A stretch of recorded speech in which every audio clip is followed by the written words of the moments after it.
Trigonometry series में आज हम लोग ये क्वेश्चन देख रहे हैं।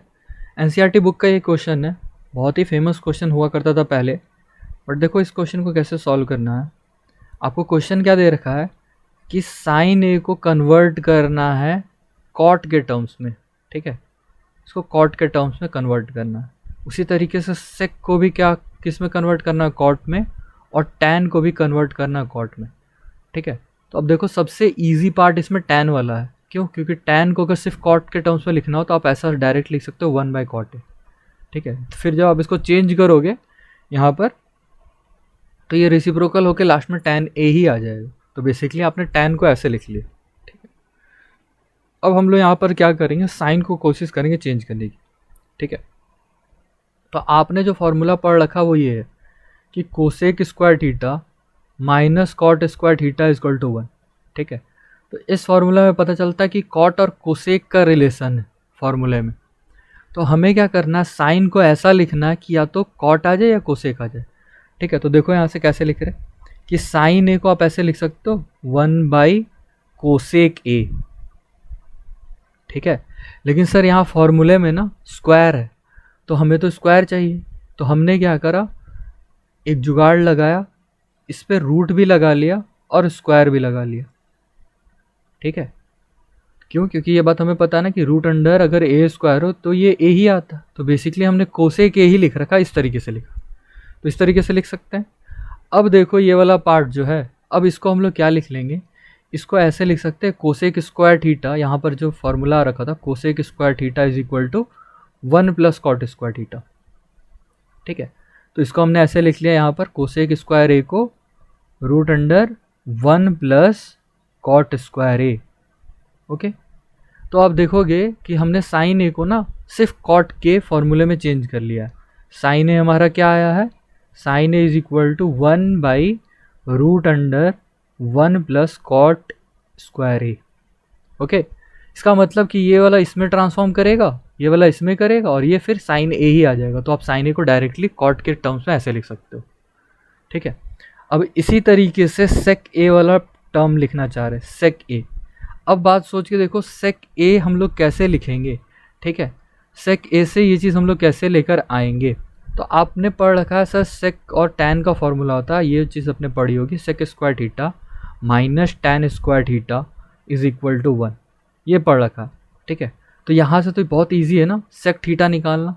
सेक थीटा क्या हो जाएगा, 1 + टैन स्क्वायर थीटा का अंडर रूट, ठीक है। लेकिन हमें तो सेक थीटा ही चाहिए, सेक ए ही चाहिए, लेकिन यहाँ टैन नहीं चाहिए, यहाँ कॉट चाहिए। तो आपने क्या करना है, टैन को कॉट में चेंज कर लेना। तो जैसे ही टैन को कॉट में चेंज करोगे आ जाएगा 1 + 1/कॉट स्क्वायर थीटा, ठीक है। अब देखो ये रूट के अंदर में है, तो यहाँ पर हम लोग एलसीएम ले लेंगे, ठीक है। एलसीएम किसका लेंगे, यहाँ पर 1 है और ये कॉट स्क्वायर थीटा, इसका एलसीएम लेंगे। तो यहाँ पर जब एलसीएम आ जाएगा कॉट स्क्वायर थीटा, तो यहाँ पर आ जाएगा कॉट स्क्वायर थीटा और +1। क्यों? क्योंकि हम जब एलसीएम लेते हैं तो ये वाला टर्म यहाँ जाकर मल्टीप्लाई होता है और ये वाला टर्म यहाँ जाकर मल्टीप्लाई होता है, ठीक है। तो ये मल्टीप्लाई करके हम यहाँ पर ऐसे लिख लेंगे। अब ये सेक ए, ये वाला जो पार्ट है यहाँ पर देखो ये स्क्वायर है, ठीक है। तो ये तो रूट से बाहर आ जाएगा, तो ऊपर वाला टर्म एज इट इज़ लिख लो, कॉट स्क्वायर थीटा +1/कॉट थीटा, ठीक है। तो ये सेक थीटा की वैल्यू आ जाएगी। तो इसी तरीके से सेक ए की वैल्यू हम लोग क्या लिखेंगे यहाँ पर, बिल्कुल इसी तरीके से लिखेंगे, जहाँ पर थीटा बस वहाँ पर ए लिख लेंगे कि कॉट स्क्वायर ए +1/कॉट ए, ठीक है। इस तरीके से आप बहुत सारे फार्मूलाज को चेंज करते हो किसी दूसरे टर्म में। ये पार्टिकुलरली आपको कहना क्या चाहता है, देखो उसको मैं बता देता हूँ। जैसे मान लो आपने एक ट्रिपलेट पढ़ रखा है 3 4 5, ठीक है। पाइथागोरन ट्रिपलेट है 3 4 5। अगर मान लो ये एंगल ए है, ठीक है, तो आप यहाँ पर सेक ए लिख रहे कि सेक ए क्या होगा, आपने याद कर रखा होगा, ये होता है h/b। तो h/b देखो यहाँ पर h क्या है 5 और b क्या है 3, तो आप इसको लिखोगे ये 5/3। तो मैं बोल रहा हूँ कि ये सेक ए की फॉर्मूला आ रखा। अगर मान लो आपको कॉट ए दिया होता है यहाँ पर, तो कॉट ए क्या होता है b/p, b क्या है 3 और ये क्या है 4, ठीक है।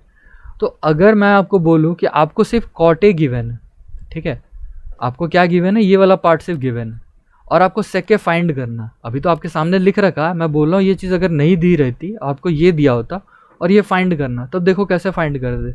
तो अभी हमने लिखा ना कि सेक ए, इसका फॉर्मूला होता है root under cot square A plus 1 by cot A. ठीक है, आप सीधा सीधा कॉट की वैल्यू यहाँ पर पुट कर दो।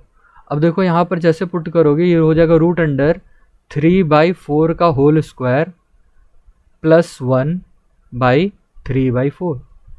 ठीक है, अब इसको सॉल्व करोगे तो ये रूट अंडर क्या आ जाएगा 9/16 प्लस 1 बाई 3/4। ठीक है, अब यहाँ पर एलसीएम लोगे तो यहाँ पर आ जाएगा 16, यहाँ आ जाएगा 9 प्लस 16 का अंडर रूट बाई 3/4। ओके,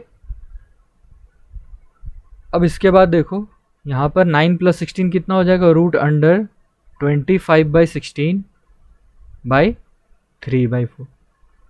अब रूट 25 5 होगा, रूट 16 4 हो जाएगा बाई 3/4। अब ये देखो कि 5 4 से 4 कट जाएगा, ये आ जाएगा कितना 5/3। तो आपने सेक ए की वैल्यू क्या निकाली 5/3। ठीक है, ये वैल्यू आपने निकाली 5/3। अब आप चेक कर लो कि यही सेक की वैल्यू आई थी। ये देखो यहाँ पर हमने लिखा भी था सेक की वैल्यू क्या रखी थी 5/3। ठीक है, तो यही चीज़ आपको बताना चाह रहा हूँ कि ये जो फॉर्मूला है ये बोलता ये है कि सेक ए की वैल्यू निकालो जो आपको सिर्फ कॉट दे रखा हो। तो आपने उसको सिर्फ ऐसे चेंज कर रखा है कि अगर कॉट दे रखा है तो इस तरीके से लिख सकते हैं। तो इस क्वेश्चन में आपको क्या करना था, साइन को, सेक को, टैन को, सबको सिर्फ कॉट के फॉर्म में चेंज करना है। ठीक है, okay, thank you very much for watching this video.